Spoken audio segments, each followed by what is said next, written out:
planes de aula y la planeación pedagógica por Xiomara Manetes. En la educación, cada estudiante es un mundo único, con sus propias inquietudes, desafíos y formas de aprender. Esto nos lleva a un concepto crucial, la planeación pedagógica. Cuando un estudiante, como Julia Pinzón, presenta dificultades en asignaturas como ciencias sociales, que parece no tener relación directa con sus logros académicos, la clave está en entender cómo su aprendizaje puede ser potenciado a través de planificaciones adecuadas y contextualizadas. Observamos a una estudiante de grado 10º de 14 años que, aunque tiene excelentes notas académicas, con un rendimiento excepcional, enfrenta dificultades en la materia de ciencias sociales. Su apatía hacia la materia y la negativa a involucrarse en los temas propuestos no son solo problemáticas académicas, sino también un reflejo de aspectos sociales que afectan su rendimiento, llegando a cuestionarnos en cómo podemos abordar esta situación y a su vez cómo podemos hacer que Julia, como otros tantos estudiantes, se entusiasme por aprender sobre el pasado, la historia y la sociedad. La planeación pedagógica es fundamental porque permite estructurar de manera ordenada el proceso de enseñanza-aprendizaje. Como señala el pedagogo John Dewey, si no sabemos a dónde vamos, cualquier camino nos lleva allí. En este sentido, la planeación pedagógica actúa como una brújula que guía a los docentes a través de un proceso de enseñanza eficaz y coherente.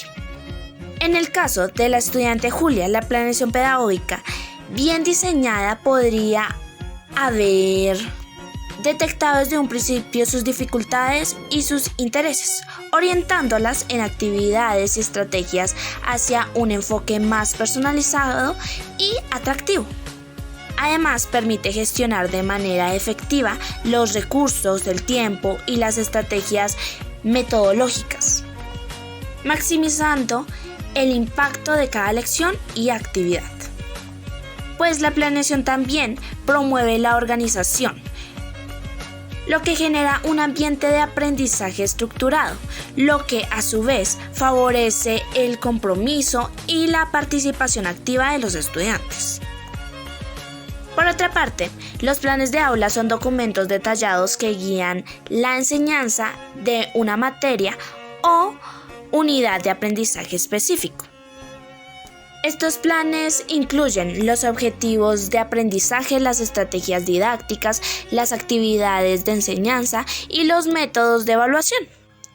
En el caso de Julia, un buen plan de aula para ciencias sociales podría incluir la identificación de sus intereses personales, como explorar historias locales o temas sociales que la impacten directamente, lo que construirá y mejorará su motivación. Pues como indica Paul Freire, la educación no cambia el mundo, cambia las personas que van a cambiar el mundo. Pues es precisamente a través de los planes de aula bien diseñados que podemos cambiar la forma en la que los estudiantes se relacionan con los contenidos, adaptándose estos planes a las características individuales de cada uno de los estudiantes y los contextos socioculturales en donde se encuentran. También es imperante comprender cuál es la inteligencia múltiple de esta estudiante, pues el concepto propuesto por Howard Gardner permite entender que cada estudiante posee diferentes formas de aprender y comprender la información, pues no todos aprenden de la misma manera, por lo que reconocer y potenciar las diversas inteligencias en el aula es fundamental para el aprendizaje dinámico y significativo del estudiante, al integrar diferentes estrategias didácticas que estimulen no solo la lógica matemática o lingüística, sino también la inteligencia musical, espacial, kinestésica, interpersonal e intrapersonal y naturalista. Permite a los estudiantes conectar con un contenido de manera más inclusivo y activo. donde cada estudiante puede desarrollar su potencial, mejorar su autoestima y alcanzar el éxito académico de acuerdo con sus fortalezas individuales. Esto mismo también lo podemos enfatizar en la materia de ciencias sociales. Hora de la planificación. La planificación pedagógica no es un proceso estético, sino que está compuesto por diversos momentos o etapas que permiten ajustar y mejorar la práctica docente. La identificación de las necesidades es el primer paso para la planificación. En el caso de Julia, implica un análisis profundo en su motivación, intereses y dificultades.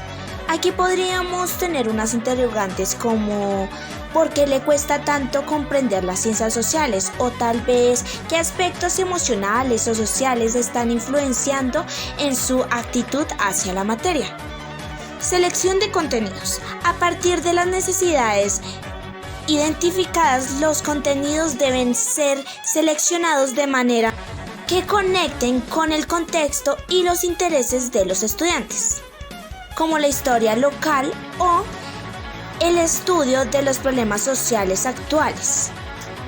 Podrían determinar y despertar el interés de los estudiantes, como en el caso de Julia, haciendo que la asignatura sea más significativa para dicho estudiante.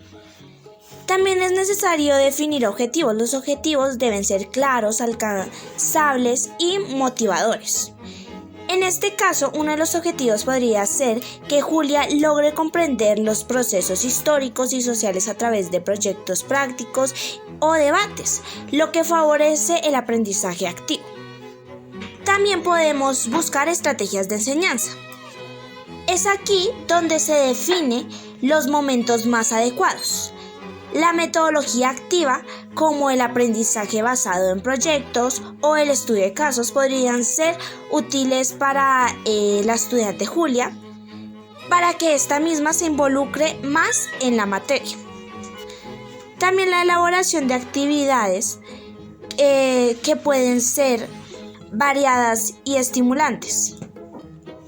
Como dijimos anteriormente, podemos usar debates, simulaciones o investigaciones que permitan al estudiante desarrollar un pensamiento crítico, una habilidad fundamental en dicha materia, que en este caso es ciencias sociales. Y por último, pero no menos importante, está la evaluación del aprendizaje. La evaluación debe ser una herramienta de retroalimentación continua. Como señala Jean Piaget, el conocimiento se construye mediante la acción. ¿Qué quiere decir esto? La evaluación debe valorar el proceso de aprendizaje y no solo los resultados, favoreciendo las reflexiones y la autoevaluación. Pero tenemos que buscar una forma en que el estudiante no se sienta presionado por una calificación.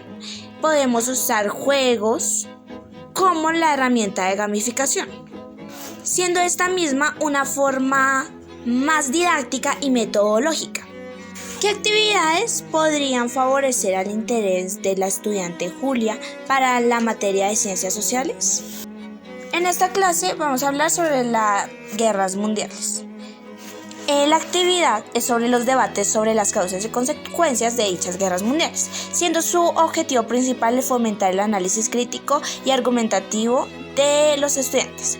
La descripción es que los estudiantes se dividirán en grupos y representarán diversas perspectivas de la sociedad durante la guerra mundial. En este caso, la segunda, en donde van a estar los aliados, potencias del eje, poblaciones afectadas, gobiernos, entre muchos otros. Cada grupo deberá investigar las causas directas e indirectas del conflicto desde su perspectiva, así como las consecuencias que sufrieron sus países y poblaciones. Al finalizar, los grupos participarán en un debate donde defenderán su posición y discutirán cómo esto afectó la vida cotidiana de las personas. Aquí lo que podemos encontrar es no solamente se argumenta las causas y consecuencias de la Segunda Guerra Mundial, y el análisis y la identificación de estas mismas, sino que también el estudiante aprende no solo con el profesor, sino también con sus compañeros.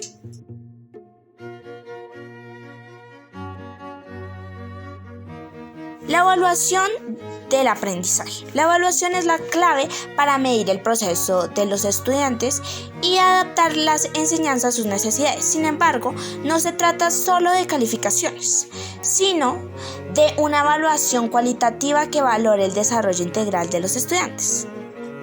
Recordemos lo que dijo alguna vez Durkheim. La educación debe ser la fuerza que nos ayuda a reconocer nuestro lugar en el mundo y actuar con conciencia. La evaluación cualitativa permite valorar aspectos como la participación, el pensamiento crítico, las habilidades para resolver problemas, entre muchas otras, siendo esencial para Julia, pues ella se va a sentir apoyada durante todo su proceso de aprendizaje, sin ser juzgada por sus notas, sino reconociendo sus avances por pequeños que sean. En conclusión, la planeación pedagógica es fundamental para cualquier proceso de enseñanza, especialmente cuando nos enfrentamos a desafíos como los de nuestra estudiante Julia. Mediante una planeación que considere los intereses, el contexto y las necesidades del estudiante, podemos ofrecer un aprendizaje auténtico y significativo, fomentando no solo el conocimiento, sino también la participación activa y el pensamiento crítico.